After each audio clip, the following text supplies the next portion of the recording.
ন্যূনতম সংস্কার করে দ্রুত নির্বাচনের আহ্বান জানিয়েছেন বিএনপি চেয়ারপারসন বেগম খালেদা জিয়া। প্রতিহিংসা প্রতিশোধ নয়, পারস্পরিক ভালোবাসা ও ভ্রাতৃত্বের মাধ্যমে দেশকে এগিয়ে নিতে সবাইকে ঐক্যবদ্ধভাবে কাজ করার আহ্বান জানান তিনি।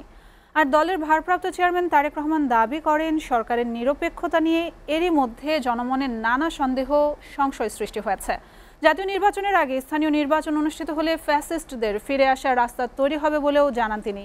বিএনপির বর্ধিত সভায় লন্ডন থেকে ভার্চুয়ালি যুক্ত হয়ে এসব কথা বলেন তারা। আরও জানাচ্ছেন আব্দুল আহাদ।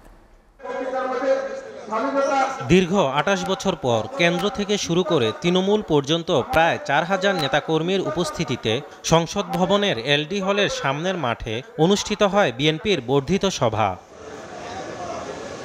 জুলাই আগস্টে নিহতদের স্মরণে ১ মিনিটের নীরবতার মধ্য দিয়ে আনুষ্ঠানিকভাবে শুরু হয় বর্ধিত সভার কার্যক্রম। শুরুতেই লন্ডন থেকে ভার্চুয়ালি যুক্ত হন বিএনপির ভারপ্রাপ্ত চেয়ারম্যান তারেক রহমান। শুভেচ্ছা বক্তব্য রাখেন দলের মহাসচিব মির্জা ফখরুল ইসলাম আলমগীর। বলেন, আগামী জাতীয় নির্বাচন নিয়ে অন্তর্বর্তী সরকারের কাছ থেকে সুস্পষ্ট নির্দেশনা পাচ্ছে না দেশের মানুষ। গণতন্ত্রকে তার অভিষ্ট লক্ষ্যে পৌঁছানোর চেষ্টা করবেন গণতন্ত্রের চর্চা।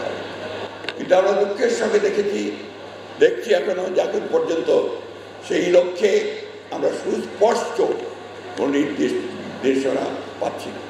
ভার্চুয়ালি যুক্ত হয়ে উদ্বোধনী বক্তব্যে ভারপ্রাপ্ত চেয়ারম্যান তারেক রহমান অন্তর্বর্তী সরকারের নিরপেক্ষতা নিয়ে প্রশ্ন তোলেন। দেশে একটি অবাধ এবং সুষ্ঠু নির্বাচন অনুষ্ঠানের জন্য নিরপেক্ষতাই হচ্ছে অন্তর্বর্তীকালীন সরকারের সবচেয়ে বড় পুঁজি। কিন্তু সরকারের নিরপেক্ষতা নিয়ে ইতিমধ্যেই জনমনে সন্দেহ সংশয় সৃষ্টি হয়েছে। তিনি জনগণের উদ্দেশ্যে বলেন, বিএনপি ক্ষমতায় আসলে অবশ্যই গণহত্যাকারীদের বিচার করা হবে। বিএনপি জনরায় রাষ্ট্র পরিচালনার দায়িত্ব পেলে গণহত্যাকারী মানবতা বিরোধী অপরাধীদের বিচারের মুখোমুখি করবে। অন্তর্বর্তীকালীন সরকারের প্রতি আহ্বান, সারা দেশে গণহত্যাকারীদের দোসর মাফিয়া চক্রকে পুনর্বাসনের স্থানীয় নির্বাচন অনুষ্ঠানের পরিকল্পনা থেকে সরে আসুন। এরপর লন্ডনে ছেলে তারেক রহমানের বাসা থেকে সভায় ভার্চুয়ালি যুক্ত হন বিএনপি চেয়ারপারসন বেগম খালেদা জিয়া। তার উপস্থিতি বর্ধিত সভার নেতাকর্মীদের উজ্জীবিত করে তোলে।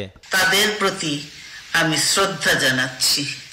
বক্তব্যের শুরুতে প্রতিহিংসা পরিহার করে নেতাকর্মীদের ঐক্যবদ্ধ থাকার আহ্বান জানান খালেদা জিয়া। বলেন, ফ্যাসিস্টরা এখনো গভীর চক্রান্তে লিপ্ত।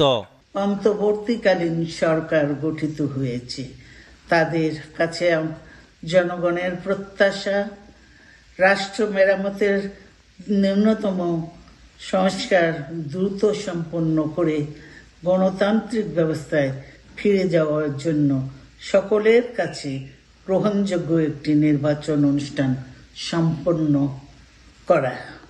দেশকে গণতান্ত্রিক ব্যবস্থায় ফিরিয়ে আনতে দ্রুত নির্বাচনী রোডম্যাপ ঘোষণার দাবি জানান তিনি। বাংলাদেশের সর্বস্তরের মানুষ, বিশেষ করে তরুণ সমাজ আজ এক ইতিবাচক গণতান্ত্রিক পরিবর্তনের জন্য উন্মুখ হয়ে আছে। ক্ষুদ্র ক্ষুদ্র সংকীর্ণতা ভুলে দেশ ও জাতির বৃহত্তর স্বার্থে আমাদের কাজ করতে হবে। দীর্ঘদিন পর দলীয় চেয়ারপারসনের বক্তব্যে উজ্জীবিত বর্ধিত সভায় যোগ দেয়া বিএনপির হাজারো নেতাকর্মী। আসুন, প্রতিহিংসা প্রতিশোধ নয়। আব্দুল আহাদ, এসটিভি, ঢাকা।